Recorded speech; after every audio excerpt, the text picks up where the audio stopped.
12상 비상계엄 내란 쿠데타 시기에 국가정보원의 역할이 과연 무엇이냐에 대해서 국민들의 의혹이 상당히 갖고 있습니다. 국가정보원법 제4조에도 보면 국가정보원은 내란 및 외환의 죄에 관련한 사안들에 관한 정보를 취합하여 보고한다. 정보를 수집하여 보고한다.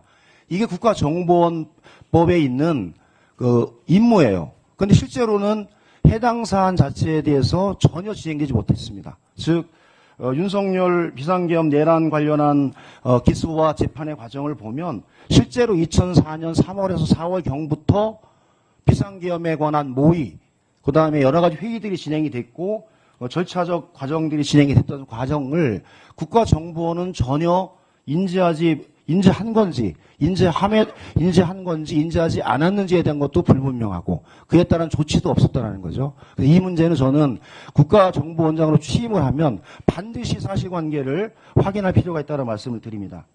세 번째는 대통령의 비화폰 사용 내역 관련해서 대통령과 홍장원 1차장 간의 비화폰 통화 내역을 대통령실의 박종준 대통령 경호처장과 조태웅 원장관의 대화를 통해서 비화폰 사용 내역이 삭제된 경위, 이것도 대단히 중요한 사안이라고 저는 봅니다.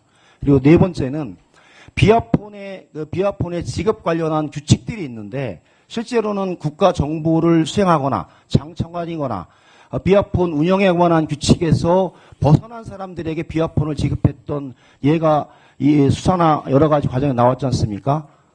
즉 전직 군인 노상원 사령관에 대한 비화폰 지급, 김건희 배우자에 관한 비화폰 지급, 이 문제에 관해서 국정원의 마지막 답변을 들어보면 부적합했다. 그리고 해당 사안에 대해서는 좀 구체적으로 비화폰과 보안폰에 관한 운용 지침들을 조금 더 정비하고 명확하게 할 필요가 있다. 그러나 민간인인 노상원과 김건희 배우자에 대한 비화폰 지급은 적절하지 않았다는 판단이 있었습니다. 취임하시게 되면 이 문제에 관련해서도 제도를 정확히 좀 정비를 하고 잘못된 부분에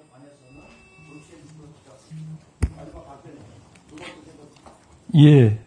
그 말씀하신 것처럼 이제 저도 사실은 뭐 국정원이 가지고 있는 그 내란 외환에 대한 그 정보 수집, 이것이 국정법에 명기돼 있지 않습니까? 그래서 초보적으로 저도 이 청문회 준비하는 과정에서 물어봤습니다. 그랬더니 나온 대답은 국정원이 조사권이 있는데 그 조사권이라는 것 자체가 너무 취약해서 군부대 같은 경우는 군부대 앞에도 정부도 못 들어간다, 이런 얘기를 들었습니다. 그래서 어쨌든 간에 들어가서 좀 더 살펴보고 또 실제 국정원이 내란 외환에 대한 정보를 수집할 수 있는 그런 나름대로의 어떤 권한을 가질 수 있도록 하는데 한번 좀 어떤 방법이 있는지 찾아보도록 그렇게 할 생각입니다. 그리고 나머지 비화폰 기록 삭제나 이런 것들에 대해서는 초보적으로 물어봤습니다만 하여튼 좀 더 살펴보고 나서 정보위에 보고를 드리도록 하겠습니다.